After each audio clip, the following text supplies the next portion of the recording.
Just about a year ago, I reviewed the HiFiMan HE400i 2020 version, and I found it to be quite a spectacular set of headphones, at least for the price. See, in the US it could be found for roughly $170, and still to this day I would thoroughly recommend it. But now HiFiMan have come out with an updated version. It's the 400SE, which I've got around my neck, and it can be found for roughly $130, making it an interesting proposition. Now in this review, we'll be comparing it to its predecessor, and furthermore seeing if it's actually worth its price tag. Note for UK viewers, it's a little bit more intriguing here because the 2020 version can be found for roughly £130, while the 400SE model can be found for £160. Now to kick off this review, I'm going to talk about driving these headphones. And very much like the 2020 variant, I felt that they required a little bit of extra juice or a little bit of extra power. See here, these headphones do well in terms of pairing up with a DAC, and specifically given the planar magnetic technology that they have in them, it means that extra power is definitely appreciated. Therefore they don't get as loud as some more, regular consumer headphones out there on the market, which have dynamic drivers instead. Nevertheless, I was plugged into my Samsung Galaxy S10 Plus and my Microsoft Surface Go via its 3.5mm jack input/output if you're looking at the headphone or the source, and I had no problems in terms of the overall volume that I achieved. But when I was plugged in via my iFi XDSD portable DAC and or my Chord Hugo 2 desktop DAC, I found that I had a lot better volume and or a little bit more scalability with these headphones. And as such, I'll be judging these headphones based on when they were plugged into my DAC, because I feel that some audiophiles out there might also run a similar sort of setup. Now of course, while pairing with a DAC is very important, I think what will be of greatest importance here is the overall sound quality. Now let's kick things off and talk about its sub-bass extension. And here I feel that the 400SEs do extend pretty well, specifically for open back headphones, but didn't sound as pronounced or as, meaty sounding as the likes of the 400i's 2020 version, which I felt just had that little bit more of extra low-end rumble. Now as for the mid-bass, the same could be said. The 2020 version had a little bit more of a bass impact and can be felt a little bit more. And here the 400SE just sounds a little bit more tame. Now don't get me wrong, again for open back headphones, and let's say if you compare them to a set of Sennheiser HD 400 or let's say 500 or 600 series, these headphones from Sennheiser will sound a lot more bass light and will just sound a little bit more neutral sounding than the HiFiMan headphones. However, on the flip side, the mid-range of the 400SE does come out a little bit more eloquently than the 400i 2020 version.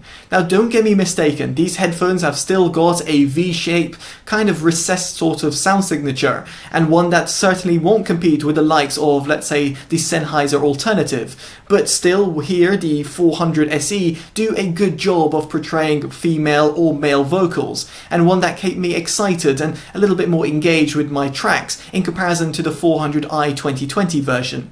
Now there is very much a degree of subjectivity here. In my case, I actually prefer the low-end pronounced bass of the 400i 2020 version, and as a result taking a hit a bit more in the mid-range department, while some others out there might prefer the more balanced type of sound signature of the 400SE. Again, balanced in the loosest sense possible. I'm just trying to make it in comparison to its predecessors. Now as for the highs, I felt that the 400SEs do tail off a little bit at the top end, but nevertheless do give you a nice energetic sort of sound, and one that will definitely keep you excited when you're listening to all type of music genres. However, the 400i 2020 version, in my opinion, extended all that little bit more, and as a result meant for a little bit of a better sound reproduction in this sound frequency range. Now this might also be a kind of negative point for you, in other words the 400i 2020 version, because if you have sensitive hearing, you might want to even tone down the 400SEs, which sound a little bit more tame in this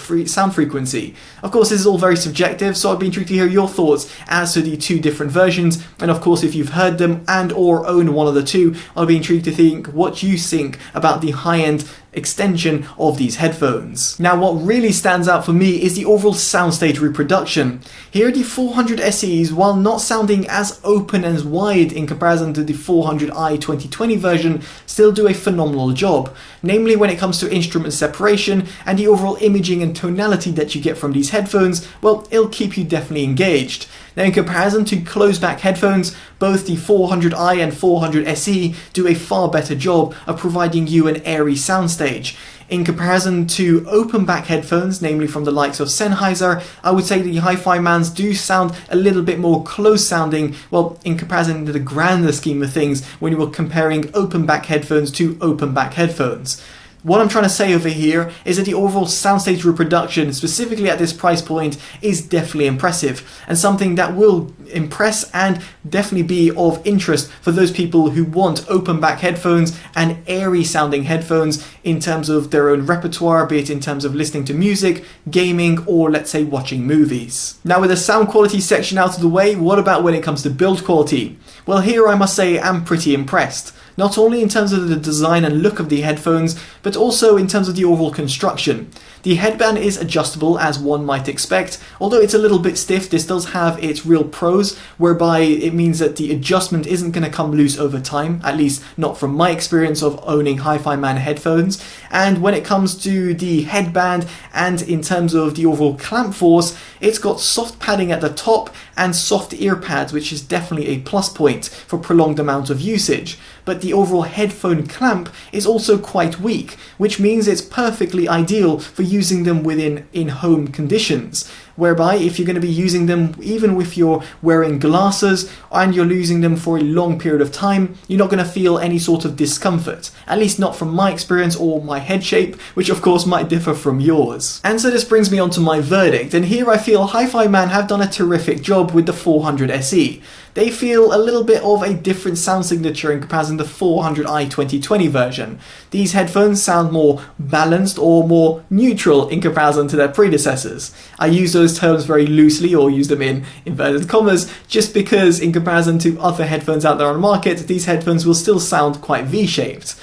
But nevertheless, I think people will appreciate the inclusion of the 400SE, specifically if you've got sensitive hearing and or you want headphones that do a little bit better in terms of the mid-range vocals. Now as a result, I would definitely suggest the 400SE, be it if you're living in the US whereby you can find them at a cheaper price point, or even if you're living in the UK where they're a little bit more expensive. And of course if you live elsewhere, they might differ in terms of price point. I would definitely suggest you checking out either the 400i 2020 version or the 400SE, depending in terms of your sound signature preferences. And as a result, I can thoroughly recommend both of them, and the 400SEs therefore get my Best Buy award. Now I'd be intrigued to hear your thoughts in the comment section below as to which headphone you would select if you were picking between the two, and or potentially the currency differences as to where you live. Now if you've enjoyed this independent detailed review, definitely do consider dropping a like and of course subscribing and hitting that bell notification, all of which is greatly appreciated, and as such I'll hopefully see you in the next one. Take care of yourselves and goodbye.